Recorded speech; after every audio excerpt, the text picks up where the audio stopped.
Hello student, आज हम करेंगे linear equation in two variables chapter 4 की एक्सरसाइज 4.3 का थर्ड क्वेश्चन। क्या क्वेश्चन देखा? If the point 3, 4 lies in the graph of the equation 3y is equal to ax plus 7 find the values of a। It means क्या है, आपको एक equation दे रखी है 3y is equal to ax plus 7 और जो ये इसका ग्राफ बनाएंगे, जब इस लाइन का ग्राफ बनाते हैं तो 3, 4 जो है इसके ग्राफ पर लाई करते हैं। The point 3, 4 lies on the graph, तो इसके ग्राफ पर किसके इक्वेशन के ग्राफ पर लाई करते हैं तो हमें एक ही वैल्यू निकालती है, एक ही वैल्यू निकालनी है। तो अगर ये 3, 4 इस इक्वेशन में लाई करेंगे तो ये इसके इक्वेशन को सेटिस्फाई भी करेंगे। इट मीन्स हमें y की जगह तो 4 रखना है और x की जगह क्या रखना है, 3 रखना है और एक ही वैल्यू फाइंड आउट करनी है। तो देखो 3y is equal to x plus 7 है, तो 3 इंटू वाई की जगह 4 रख दिया, इज इक्वल टू में a, x की जगह क्या रख दिया हमने 3 प्लस में 7, तो ये कितना हो गया हमारा 12 और ये प्लस का 7 जब इधर आएगा तो क्या हो जाएगा माइनस का 7 इज इक्वल टू क्या हो जाएगा 3 है। तो 12 माइनस 7 कितना आ जाएगा 5 इज इक्वल टू 3 है और a की वैल्यू कितनी आ जाएगी हमारी 5/3 आ जाएगी।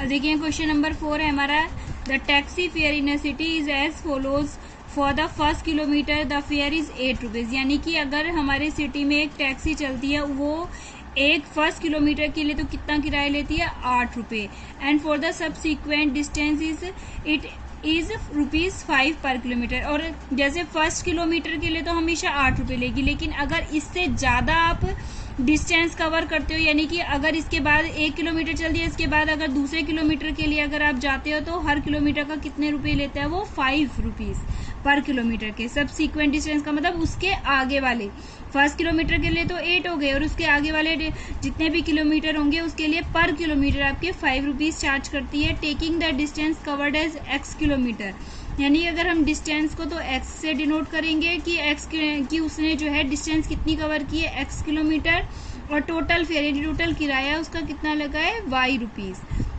तो right a linear equation for this information and draw it's graph, यानी कि हमें इसकी लीनियर इक्वेशन बनानी है और इसका ग्राफ ड्रॉ करना है। तो हमने क्या बताया कि पहले किलोमीटर फेयर फॉर 1 किलोमीटर, तो पहले के इसके लिए किराया 1 किलोमीटर के लिए कितना किराया लेती है 8 रुपये लेती है। अच्छा, fair for the subsequent kilometre यानी उससे आगे के लिए कितना किराया लेती है, पहले किलोमीटर के बाद अगर आप चलते हैं तो हर किलोमीटर के लिए कितना किराया लेती है 5 रुपये लेती है। अब उसने टोटल डिस्टेंस कितनी कवर की है x किलोमीटर, टोटल फेयर कितना कवर किया है, कितने रुपए लगे हैं उसके y रुपीज लिए है। तो अब देखो हमने माना है कि टोटल डिस्टेंस कितनी है x किलोमीटर चली है, x में से पहले किलोमीटर के लिए तो कितना किराया हो गया उसका 8। अब x में से 1 किलोमीटर तो चल चुकी, यानी कि x माइनस 1 बच गया। अब कितने किलोमीटर बच गए हमारे, टोटल डिस्टेंस कवर कितनी करनी है x में से एक पहले किलोमीटर के लिए कितने रुपए हो गए 8 रुपए हो गए। अब 1 किलोमीटर चल चुकी, यानी कि कितनी बचे अब हमारे पास x माइनस में 1 किलोमीटर डिस्टेंस बच गई और उसके लिए कितने रुपए लेगी, बाद में सबसिक्वेंट किलोमीटर के लिए कितने रुपए ले रही है 5 रुपीज। तो ये टोटल ये किसके बराबर हो गया, टोटल फेयर के इक्वल, यानी कि इज इक्वल टू में क्या हो गया हमारा y। अब यहाँ पे देखो 8 प्लस में 5 की मल्टीप्लाई कर लो, 5x माइनस का 5 इज इक्वल टू y आ जाएगा, ये 5x और ये 8 माइनस 5 यानी 3 आ जाएगा इज इक्वल टू y। तो ये हमारी क्या बन गई, लीनियर इक्वेशन बन गई इन टू वेरिएबल्स में। अब हमें क्या करना है, इसका ग्राफ ड्रॉ करना है। फिर वैसे ही करेंगे हम, x की जगह अगर मैंने 0 पुट करा तो यहाँ पे x की जगह 0 रख के 5 इंटू 0 हो गया प्लस में 3 इज इक्वल टू y, यानी कि y की वैल्यू कितनी निकल गई 3, x को 0 रख के y की 3 आ गई। x को अगर मैं 1 रखती हूँ तो 5 into 1 plus 3 is equal to y, यानी कि y की कितनी आ जाएगी हमारी 8 आ जाएगी अगर x को 1 रखते हैं तो। और अगर y को 0 रख के करते हैं तो y को 0 रख दो तो x की वैल्यू कितनी आ जाएगी 5x is equal to minus का 3, प्लस का 3 जब उधर जाएगा माइनस का हो जाएगा, x की वैल्यू कितनी आ गई माइनस का 3/5 यानी कि माइनस का 0.6 आ जाएगी। अब हम इसकी एक टेबल बना लेंगे, ठीक है। अब टेबल बना लेते हैं इसकी, क्या आ जाएगी x और y। यहाँ पे देखो x को अगर मैंने 0 रखा तो y कितना आ गया 3 आ गया, x को अगर मैंने 1 रखा तो y कितना आ गया 8 आ गया, और अगर y को 0 रखा तो x की वैल्यू कितनी निकल गई माइनस का 0.6 निकल गया। अब इसको एक ग्राफ ड्रॉ कर लेंगे। देखो यहाँ पे क्या करेंगे, यहाँ पर 1 2 3 हो जाएगा, यहाँ माइनस का 1 माइनस का 2 माइनस का 3 हो जाएगा, और यहाँ पे नीचे आ जाएगा तुम्हारा माइनस का 1 माइनस का 2 माइनस का 3, यहाँ पर प्लस का लगा दो 1 2 3 4 5 6 7 8, ठीक है। अब देखो इसका ग्राफ हमने यहाँ पे, ये तो हमारी एक्स एक्सिस पॉजिटिव होती है, इधर की साइड एक्स नेगेटिव होती है हमारी, यहाँ पर ऊपर वाई पॉजिटिव होता है और यहाँ पर वाई क्या होता है नेगेटिव। अब हमारे points x is equal to 0 पर y 3, x is equal to 0 पर कितना है वाई 3 है, एक्स इज इक्वल टू 1 पर वाई कितना है हमारा 8 है। यहाँ पर आ गया हमारा, अब है x is equal to minus 0.6 यानी 1 और 0 और -1 के बीच में आएगा कहीं, माइनस का 0.6 पर ये कितनी आ जाएगा 0 है। अब इसको with the help of scale हम ड्रॉ कर लेंगे और ये हमारा ग्राफ रेडी हो जाएगा। फिफ्थ क्वेश्चन देखो, आपको from the choices given below choose the equation whose graph the given in the figure. देखो आपको ना ये दो क्वेश्चन में दो पार्ट दे रखे हैं, एक में फिगर 1 के लिए तो ये 4 ऑप्शंस, ये फिगर 1 है आपकी, इसके लिए ये 4 ऑप्शन दे रखे हैं आपको, और फिगर 2 के लिए ये वाले 4 ऑप्शन दे रखे हैं। फिगर 1 के लिए ये 4 ऑप्शन, फिगर 2 के लिए 4 ऑप्शन। तो आपको ये बताना है कि ये जो फिगर है ये इन चारों में से किसकी है, यानी कि कौन सी इस फिगर के लिए कौन सी लीनियर इक्वेशन होगी, इसी तरीके से इस फिगर के लिए ये कौन सी लीनियर इक्वेशन होगी। तो हम क्या करेंगे, देखो 3 पॉइंट दे रखे हैं हमें, एक तो 0 0 दे रखा है, एक -1 और 1 और एक 1 और -1।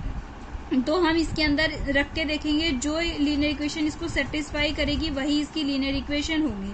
देखो अगर मैं x को 0 रखती हूँ, इस वाले में अगर मैंने x को 0 रख दिया तो y भी क्या निकल जाएगा 0 निकल जाएगा। तो ये वाला पॉइंट तो उसको सेटिस्फाई कर गया, ठीक है। अब हम दूसरा पॉइंट रख के देखते हैं, -1 और 1 है, तो अगर मैंने x की जगह -1 यहाँ पे रखती हूँ तो y की, देखो एक बार मैं रख के दिखा देती हूँ, y is equal to x है, जैसे x की जगह अगर मैंने -1 रखा तो y की वैल्यू भी कितनी निकल जाएगी -1। तो ये वाला तो ऑप्शन गलत होगी, क्योंकि अगर x की -1 है तो y की कितनी है 1 है, तो इसलिए इसका मतलब ये ऑप्शन क्या हो गया हमारा क्रॉस, ये नहीं हो सकता। अच्छा अभी ये वाले में देखते हैं एक बार, इसमें ये क्या दे रखा है आपको, x plus y is equal to 0 दे रखा है, प्लस का x उधर जाएगा तो किसका हो जाएगा माइनस का x, ठीक है। अब x को 0 रखो तो y कितना आएगा 0, ठीक है। अच्छा अगर मैंने x को -1 रखा, देखो x की जगह अगर मैंने यहाँ पर x को -1 रख दिया तो माइनस माइनस क्या हो जाएगा प्लस हो जाएगा, तो ये भी इसको सेटिस्फाई कर गई। अब x की जगह अगर मैंने यहाँ पर 1 रखा तो x की जगह 1 रख के देख लो क्या आ जाएगा, यहाँ पर -y कितना आ जाएगा -1, तो ये भी इसको क्या करेगी सेटिस्फाई करेगी। तो यानी कि इसकी जो ये 3 पॉइंट्स है, तीनों पॉइंट्स को ये इक्वेशन क्या करती है सेटिस्फाई रखती है। इसी तरीके से आप इन दोनों में भी रख के देख लेना, ये कोई भी सेटिस्फाई नहीं करेगी, तो इसका आंसर क्या आ जाएगा हमारा सेकंड पार्ट, ठीक है। अब इस वाले फिगर 2 के लिए चेक करते हैं। देखो इसमें भी हमें 2 पॉइंट्स दे रखे हैं, 0 2 और 2 और 0। तो इसके अंदर देखते हैं हम रख के, यहाँ पे रखेंगे, देखो x को अगर मैंने 0 रखा, यहाँ पर x को 0 रख देंगे तो y कितना है 2 है, सही है, निकल गया, ये वाला तो करेक्ट है। अब यहाँ पे नेक्स्ट वाले में देखेंगे, अगर x को मैं 2 रखती हूँ तो y कितना निकलना चाहिए 0। अगर मैंने इस वाले में x को 2 रख दिया तो y तो 4 हो गया, तो इसका मतलब ये ऑप्शन क्या हो गया हमारा गलत हो गया। नेक्स्ट वाले में देखो अगर x को मैं 0 रखती हूँ यहाँ पर तो y कितना निकल के आ जाएगा मेरा -2, तो ये यहाँ तो +2 चाहिए हमें, तो ये ऑप्शन भी क्या हो गया मेरा क्रॉस हो गया। नेक्स्ट वाले में देखते हैं, अगर यहाँ पर मैंने x की जगह 0 रख दिया तो y कितना आ गया 2, तो ये भी सेटिस्फाई होगी ये वाली। तो नेक्स्ट वाले में देखते हैं, इसके सेकंड पॉइंट में 2 0, यानी अगर मैंने x की जगह यहाँ पे 2 रखा तो इससे ये 2 कैंसिल हो जाएगा, y कितना निकल जाएगा 0, तो ये हमारा ऑप्शन क्या हो गया सही, ये वाली सही ऑप्शन हो गया। तो इसका आंसर ये आएगा, इसमें रख के देख लेना, ये गलत आएगा। नेक्स्ट क्वेश्चन है आपका, देखो थोड़ा बड़ा सा है, लग रहा है बड़ा सा, पढ़ने में पढ़ के बताती हूँ तुम्हें। देखो if the work done by a body on application of a constant force, आपने साइंस में थोड़ा सा पढ़ा होगा कि जो हमारा इफ द वर्क डन, किसी भी बॉडी यानी किसी भी के ऊपर किया गया, किसी ऑब्जेक्ट पर वर्क डन जो भी किया जाता है on application of a constant force द्वारा, यानी कि एक फोर्स के द्वारा अगर इस बॉडी पर कोई भी वर्क डन किया जाता है तो जो वो फोर्स जो होती है हमारी डायरेक्टली प्रोपोर्शनल होती है distance travel by the body, यानी कि जो भी फोर्स होती है वो डायरेक्टली प्रोपोर्शनल, 8 में आपने किए हुए हैं डायरेक्टली प्रोपोर्शनल और इन प्रोपोर्शनल, ये दोनों आपने कर रखे हैं। तो यहाँ पर डायरेक्टली प्रोपोर्शनल दे रखा है आपको, ये प्रोपोर्शनल होती है किसके डिस्टेंस के।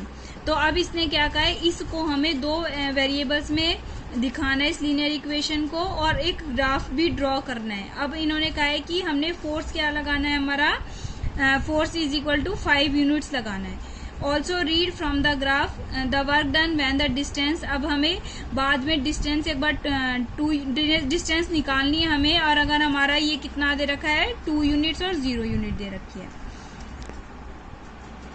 ठीक है। तो अब लेट द वर्क डन हमने कितना मान लिया इसके अंदर y यूनिट मान लिया, और डिस्टेंस ट्रेवल्ड बाय बॉडी कितनी हमारी x यूनिट दे रखी है। तो अकॉर्डिंग टू क्वेश्चन हमें क्या दे रखा है, जो वर्क डन है हमारा y वो डायरेक्टली प्रोपोर्शनल है किसके, हमारे डिस्टेंस के। तो y is directly proportional to x हो जाएगी। और जब भी ये प्रोपोर्शनल का साइन हम हटाते हैं बच्चों, जब भी ये प्रोपोर्शनल का साइन हटाएंगे तो हम किसका इक्वल का साइन लगाएंगे, तो यहाँ पर हमें कोई एक कांस्टेंट लगाना पड़ता है, और कांस्टेंट क्या है हमारा फोर्स, और फोर्स हमें कितनी दे रखी है 5 दे रखी है। जब भी ये प्रोपोर्शनल का साइन हटाने के लिए इक्वल का साइन लगाएंगे तो हमें कोई कांस्टेंट लेना पड़ेगा, और कांस्टेंट हमारा क्या है फोर्स है, और उसकी जगह हम क्या रख देंगे 5।